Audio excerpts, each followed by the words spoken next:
Nahulikam ang pagnanakaw ng isang babae sa isang grocery store sa Pagadian City.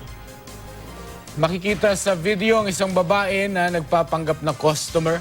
May hawak siyang basket na puno ng mga paninda. Maya-maya pa, kinuha niya ang kanyang pouch, tumalikod at pasimpleng isinilid sa pouch ang paninda. Sa isa pang kuha ng CCTV, makikitang suspect sa may cashier counter. Inilapag niya ang basket, inilabas ang kanyang cellphone at nagkunwaring may tinatawagan. Agad siyang lumabas ng tindahan, dala ang pouch na may lamang nakaw na paninda. Pero hindi alam ng suspect na natiktikan na siya ng pamunuan ng tindahan.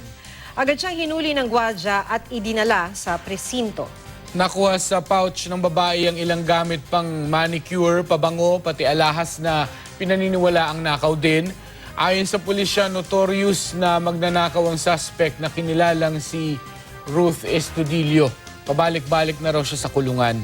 Pero nakakalaya rin siya dahil nauuwi raw sa areglo ang kanyang mga kaso.